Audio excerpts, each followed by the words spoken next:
2-1।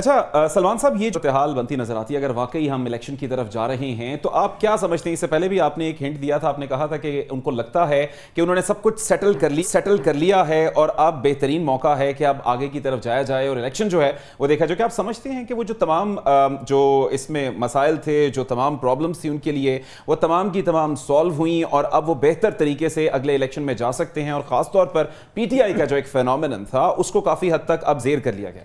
میرا نہیں خیال کہ معاملات طے ہو چکے ہیں اور معاملات کے اندر بندوبست کر لیے گئے ہیں. اگر کر لیا جاتا تو پھر انتخابات اکتوبر نومبر میں ہو سکتے ہیں، اور اگر یہ چیزیں طے نہیں ہوتی تو پھر یہ تضاد باقی رہے گا جو کہا جا رہا ہے کہ الیکشن کے اندر ڈیلے ہو سکتا ہے. اس کی 2-3 وجوہات ہیں.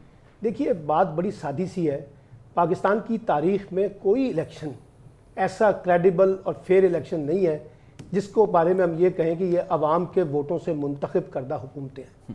ہمارے ہاں سیاسی انجینئرنگ بھی ہوتی ہے اور انتخابات سے پہلے انتخابات کے بارے میں طے کر لیا جاتا ہے کس کو نکالنا ہے، کس کو لانا ہے، کس کی سرپرستی کرنی ہے، کس کو دیوار کے ساتھ لگانا ہے. آج بھی یہ معاملات چل رہے ہیں اور ابھی بہت سے لوگ وہ جو ایک بڑا مشہور فکرہ ہے کہ جی مقبولیت اپنی جگہ لیکن قبولیت نہیں ہو پا رہی خان صاحب کی، تو اس کا مطلب ہے مسائل تو ویسے کہ ویسے ہی ہے نا. تو یہ جو فیئر الیکشن کی بات ہے اس کو تو ہم بہت پیچھے چھوڑ رہے ہیں انفارچونیٹلی. اور آج جس وقت میں آپ سے بات کر رہا ہوں پاکستان میں ڈیموکریٹک سپیس جو ہے وہ کم ہوئی ہے. ڈیموکریٹک لوگوں کے پاس فیصلوں کی طاقت وہ نہیں ہے جو ان کے پاس ہونی چاہیے تھی. اب فیصلے صرف ڈیموکریٹک لوگ نہیں کر رہے، کوئی اور بھی کر رہے ہیں. جیسے بھی ہم نے کہا کہ نگران حکومت کا فیصلہ کہاں ہونا ہے، یہ سب باتیں سوالات تو موجود ہیں نا.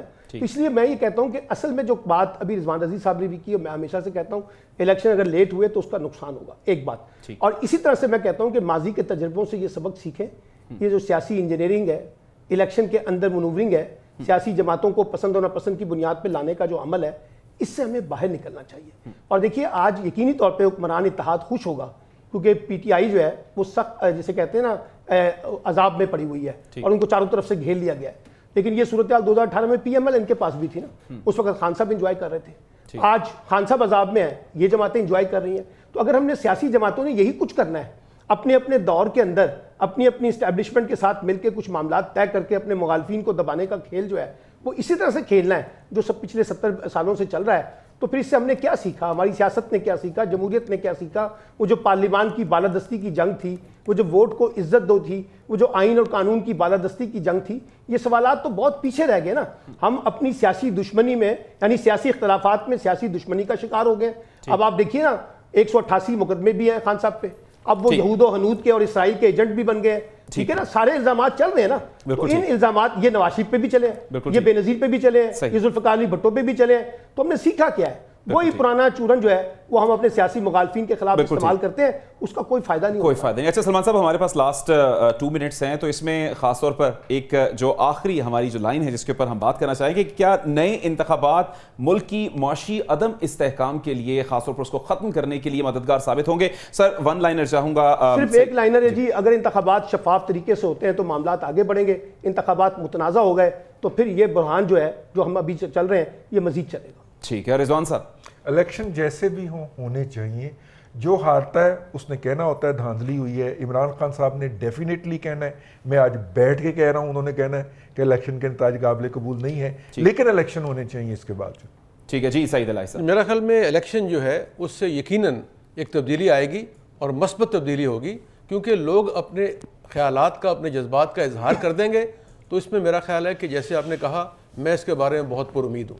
ٹھیک ہے، آپ تینوں مہمانوں کا بہت شکریہ. اور ناظرین کہ الیکشنز ہونے چاہیے کیونکہ تبدیلی کا سفر ہمیشہ چینج کے ساتھ آتا ہے، اور الیکشن ہمارے ملک میں ایک تبدیلی کا باعث بنتے ہیں. اب دیکھنا یہ ہے کہ وہ آنے والی تبدیلی ملک کے لیے کتنی بہتر ہوگی. کیا ملک جس عدم استحکام کا شکار ہے کیا اس سے نکل سکے گا؟ تو ناظرین ایک نئے پروگرام کے ساتھ دوبارہ کل حاضر ہوں گے. تب تک اللہ حافظ.